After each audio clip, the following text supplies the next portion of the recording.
Muy buenas tardes, estimada profesora. Quien se dirige ante usted es el alumno Brian Yaciel Díaz Yupanqui y en esta oportunidad vengo a exponer y narrar la historia del deporte en las 5 etapas estudiadas en clase. Para empezar, quisiera plantear una pregunta.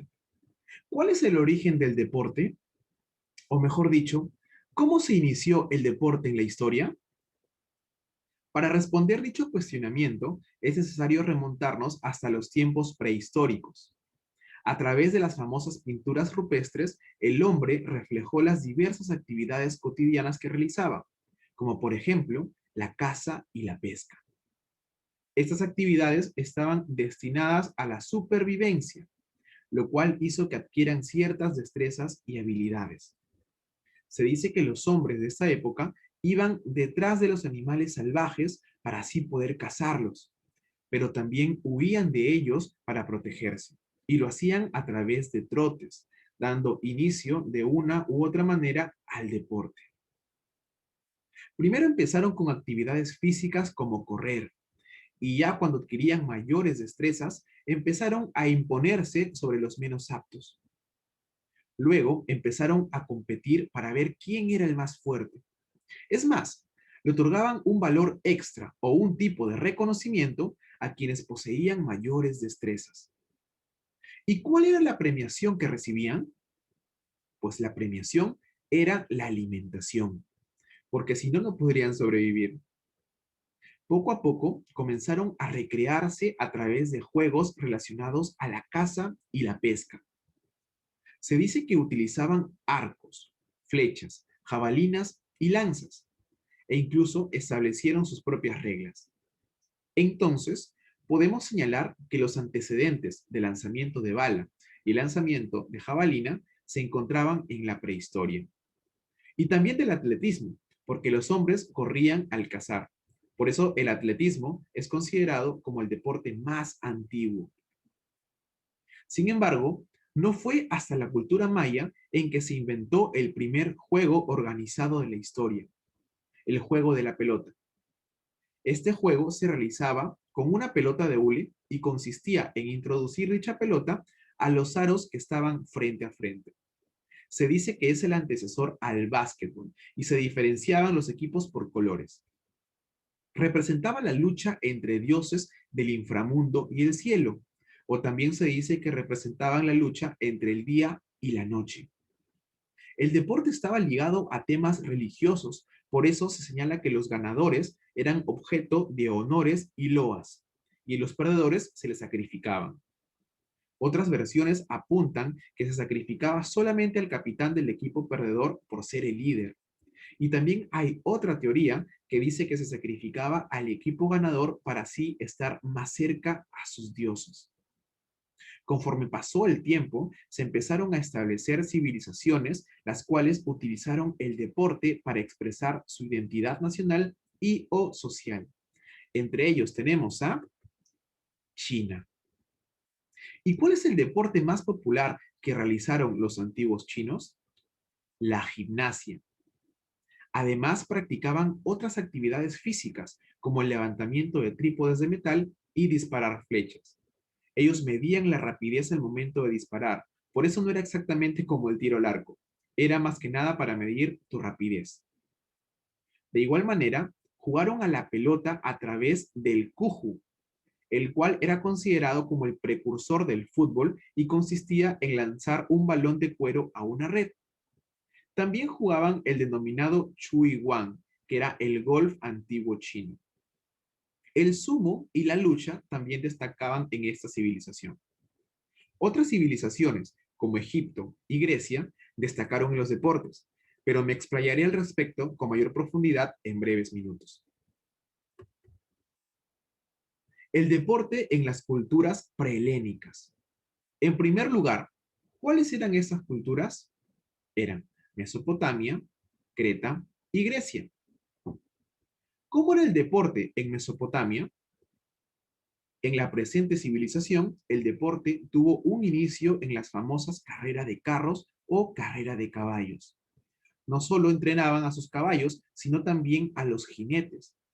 Competían como vigas, 2 caballos, o cuadrigas, 4 caballos. Era importante entrenar bien a los caballos y a los jinetes porque este deporte era considerado paramilitar, es decir, para defenderse de los adversarios en las guerras. Asimismo, es importante mencionar que no solo tuvieron éxito en la carrera de carros, sino también tuvieron presencia en deportes como boxeo, natación, carreras o luchas. Además, se colocaban en escritos el deporte y la persona que desarrollaba la actividad. En Creta, los que practicaban deportes eran solamente los varones y lo hacían desnudos por querer tener el cuerpo perfecto. Mientras más trabajado era el cuerpo, era más perfecto para ellos. Practicaban los deportes teniendo cinturillas de cuero en la mano más hábil donde cubrían nudillos, así como la imagen que estamos viendo a continuación. El deporte en el antiguo Egipto. Se pudo observar a través de tumbas, vasijas y monumentos que el deporte era como una parte de ocio en los jóvenes egipcios. Un dato importante a tener en cuenta es que se consideraba analfabeta a las personas que no sabían leer, escribir ni nadar. Hubo participación femenina en tiro al arco y natación. Deportes como la jabalina, carrera de caballos y tiro al arco derivaron de la práctica laboral, por eso tuvieron éxito. Se señala que los antiguos egipcios practicaban el juego de tira a la cuerda, boxeo y levantamiento de peso, donde se ponía de manifiesto su fuerza. Es importante señalar que la carrera de fondo o maratón era parte importante de la ceremonia de coronación del faraón. Habían deportes los cuales lo practicaban solo las personas que pertenecían a la aristocracia, como por ejemplo las artes marciales. Sin embargo, los demás deportes eran practicados por personas de todas las clases, pero de forma recreativa y no competitiva. Ahora hablaré sobre el deporte en Grecia. Es importante destacar que los griegos le daban principal atención a la vida atlética. Para los griegos, el deporte era fundamental para la educación de los jóvenes. Era una forma de prepararse para la guerra y también para expresar su religiosidad, ya que las celebraciones deportivas solían tener un origen mítico y venían acompañados de manifestaciones y festividades religiosas. Muchas competencias deportivas nacen de festividades fúnebres como los Juegos Panhelénicos. Entre las disciplinas que practicaban para la guerra tenemos a la jabalina y el lanzamiento de disco, y también el pancracio. Era un deporte como defensa personal para cuando se quedaban sin armas. Es una pelea de uno contra uno donde todo valía. Entonces, ¿en Grecia había también juego de la pelota? La respuesta es sí, y se llamaba episquiros, donde se dividía entre 12 y 14 jugadores.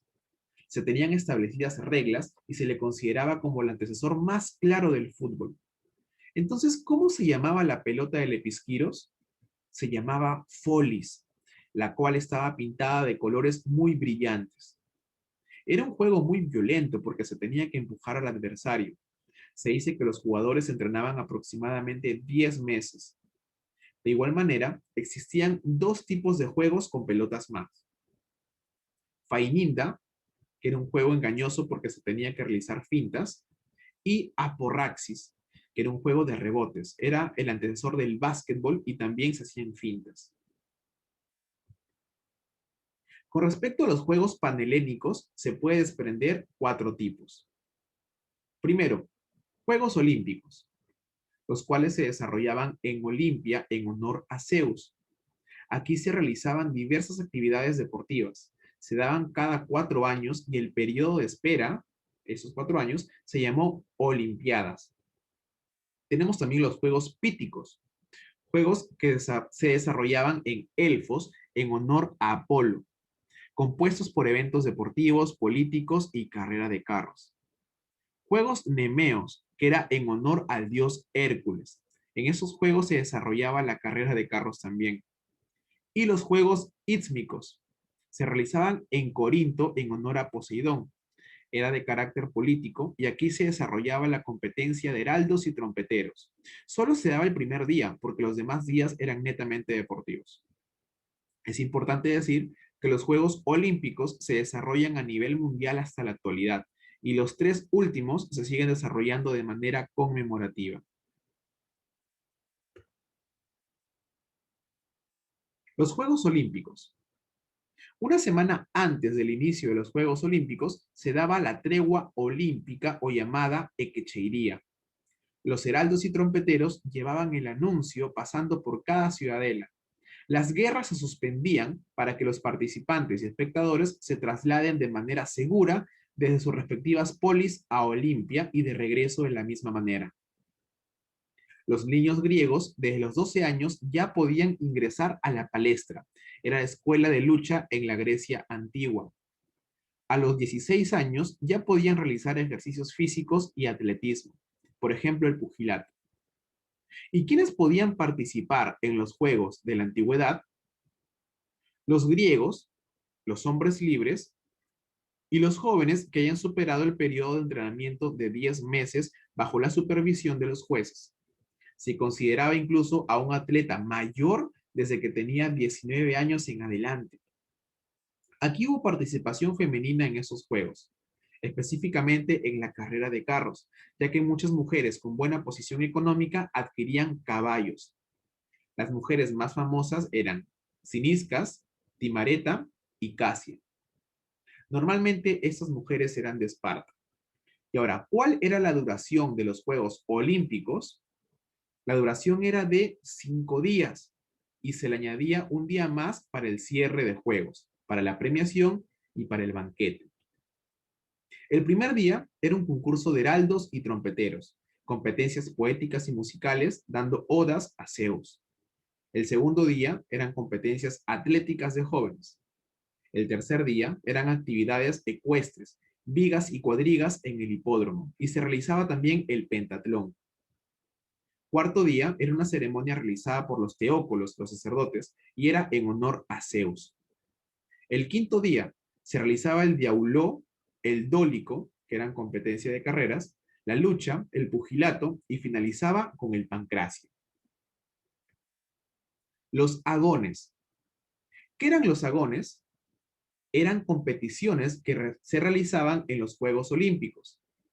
Como sabemos, los griegos tenían un espíritu luchador y competitivo.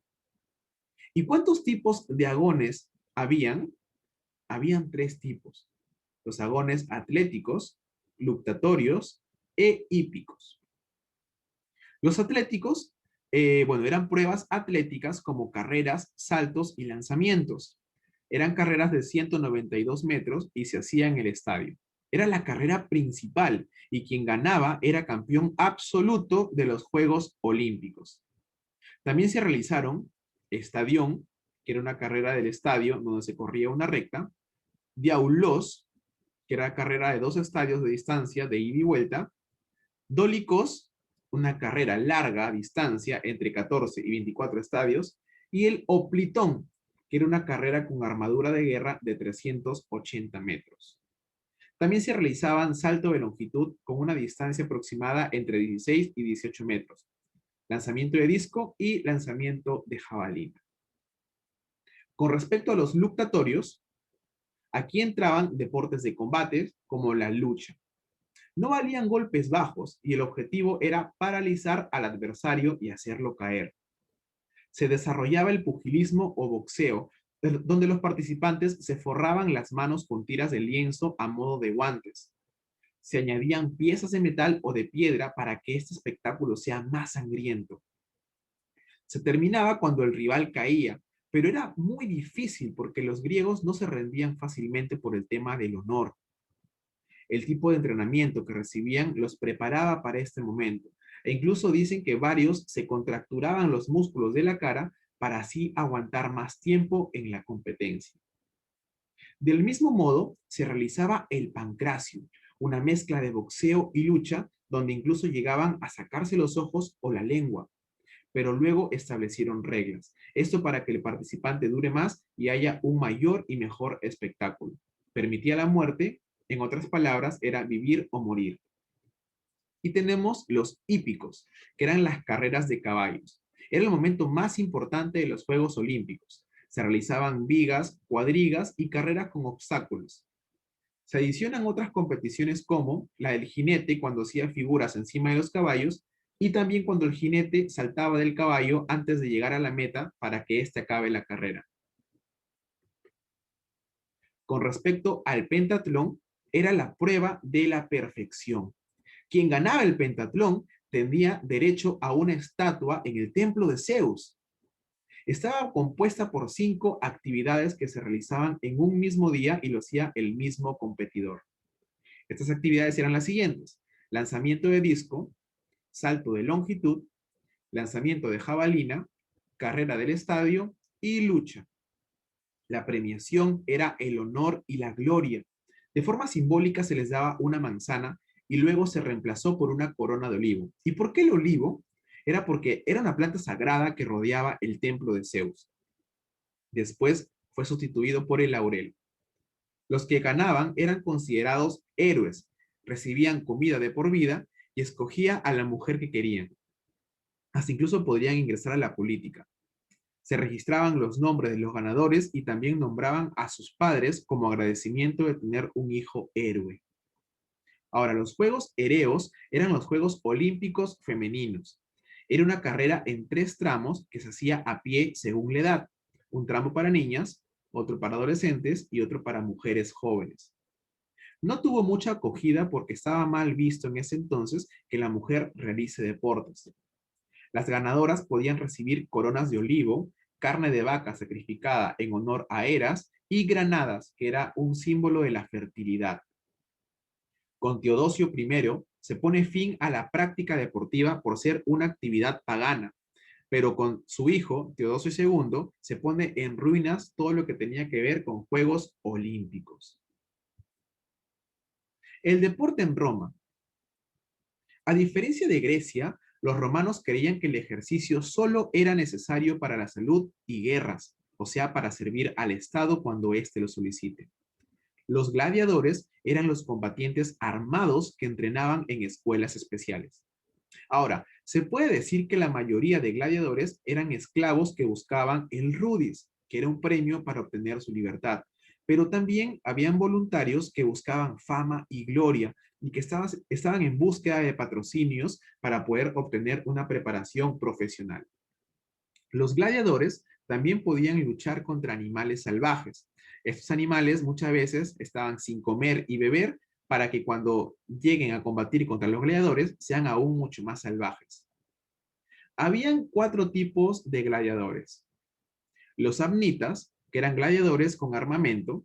Se decía que los gladiadores podían renunciar al rudis, pero por ejemplo hubo uno llamado Flama que entregó 4 veces el rudis porque decidió seguir luchando.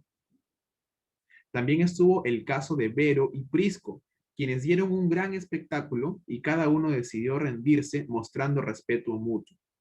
El pueblo presionó para que se les diera el rudis a ambos. También habían tramposos, como Cómodo, quien ganaba enfrentándose a animales desnutridos y esclavos sin armas. Asimismo, existían mujeres gladiadoras, llamadas gladriaxis, pero no era muy común. También están los mirmillones. Eran gladiadores que tenían armaduras parecidas a los que llevaban los guerreros galos y también contaban con un casco con cresta. El tercero eran los secutores. También contaban con armas como escudos, cascos y espadas. Y cuarto, los reciarios. Ellos no contaban con armaduras, solo con una red, un tridente y una daga. Con la red atrapaban a sus rivales y le quitaban las armas. Las ventajas era que tenían mayor velocidad y mejor visión. La desventaja, que tenían más probabilidades de una muerte rápida. Ahora, los andábatas. ¿Quiénes eran los andábatas? Era otro tipo de gladiador, los cuales tenían los ojos vendados. Primero eran los esclavos y luego podían ser voluntarios. Y por último tenemos el deporte en la época medieval. ¿Cómo lo practicaban? Primero, mediante las justas, donde participaban 2 caballeros con lanzas. Se dice que practicaban desde los 8 años para las justas. El perdedor incluso le ponía costo a su caballo y su armadura. En las justas, muchas veces se peleaba por el amor de una mujer. Por eso su lema era Dios, mi rey y mi dama. tenían un espíritu caballeresco. Más adelante se establecieron los códices, los cuales eran escritos que establecieron que se debía usar un escudo en el brazo izquierdo y la lanza en el derecho. La iglesia tuvo que prohibir las justas porque había muchas muertes. Y entonces, ¿habían torneos en esta época? Claro que sí. Era el combate de varias personas a caballo. Daban la posibilidad al caballero de ganarse una reputación por valentía. Es menester señalar que surgió aquí el juego de las cañas, donde el ganador era quien rompía las 3 lanzas de madera de su rival. Aquí ya no habían armaduras como las justas. Luego surgió la esgrima, cuyos antecedentes se remontaban a Roma. Era un sistema de entrenamiento militar en donde se usaban armas como daga, sable, espadas cortas y largas. Se veían qué ataques usaban los caballeros al momento del combate. Y también surgió el juego de la palma, un antecedente del frontón y el tenis. Otros señalaban que es un antecedente del vóley, y lo jugaban los de la nobleza y el clero. Y finalmente la soulé. Era un juego practicado por el pueblo llano semejante al rugby, donde 2 o más parroquias o aldeas iban tras una pelota. Era un juego muy violento y no había una cantidad exacta de participantes y pues no había reglas. Eso sería todo, profesora. Muchísimas gracias.